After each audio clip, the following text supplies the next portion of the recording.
Space, the final frontier. For over 50 years, only a selected few of us had the privilege to visit this awe-inducing landscape. But now, in 2025, it's time to change that. Ignition sequence start. 6, 5, 4, 3, 2, 1, 0. All engine running.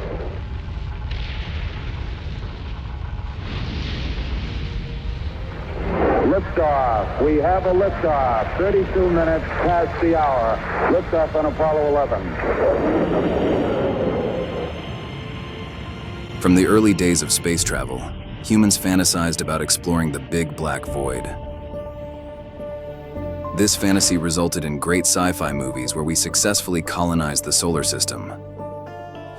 In the fictional near future, we've built bases on the Moon and on Mars, mined asteroids and constructed stations in low Earth orbit.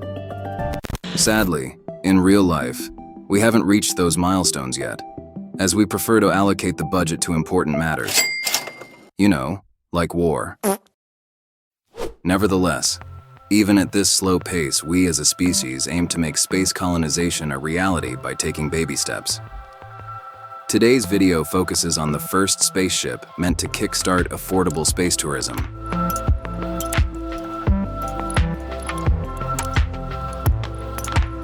This is Excelsior, a spherical capsule created by Space Perspective, a Floridian company founded by human spaceflight veterans Jane Poynter and Tabor McCallum.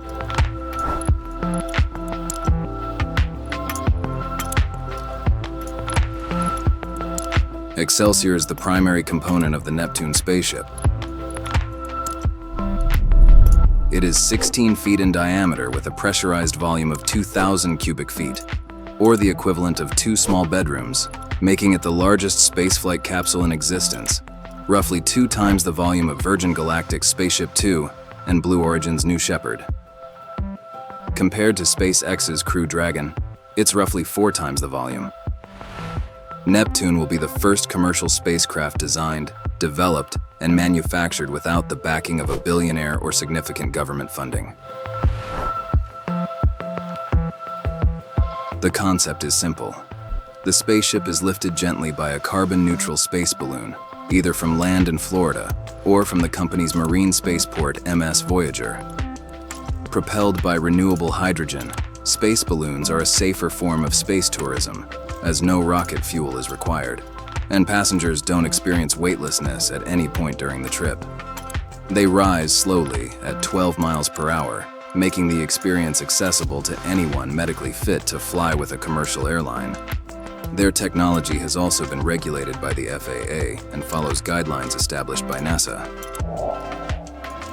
The full trip lasts 6 hours, 2 hours for ascension, 2 hours for the experience, and 2 hours for descent.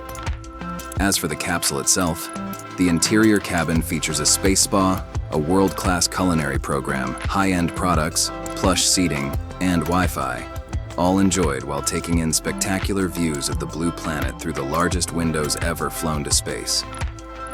Up to 6 passengers can fly aboard Neptune, which will reach an altitude of roughly 19 miles, or 30 kilometers.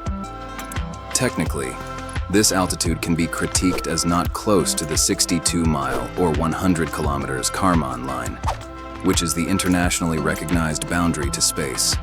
Still, the experience is primarily designed to allow passengers to view Earth from a distance.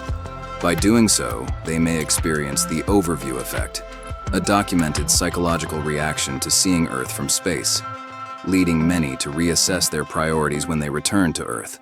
Somehow, from far above, fights, wars, and complaints on Twitter become meaningless.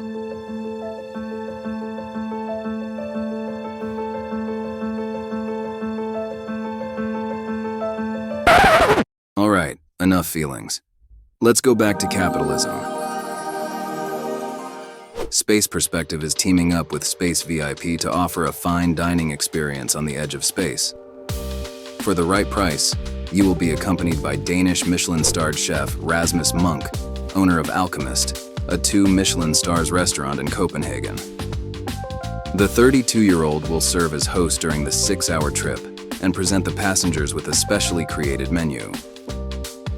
The passengers will dine while watching the sunrise over Earth's curvature.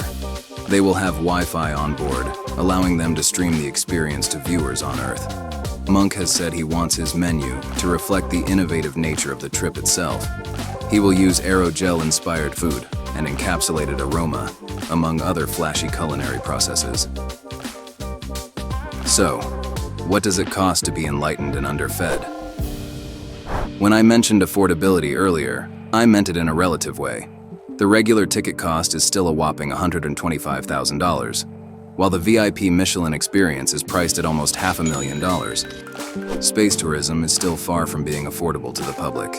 The regular Joe won't visit space anytime soon. However, the demand is there for the extra wealthy. So far, Space Perspective has already sold over 1,500 tickets and will start its operations by early 2025. It's soon to be the only option available currently for commercial flights into space. If space travel is a dream on your bucket list, same as mine, the next decade promises excitement as Space Perspective will eventually face competition, and orbital flights price will be forced to go down. But for now, we will have to be satisfied with the Crypto Bros Instagram live feed. Thanks for watching. If you like the content, liking and subscribing greatly helps. See you in the next video.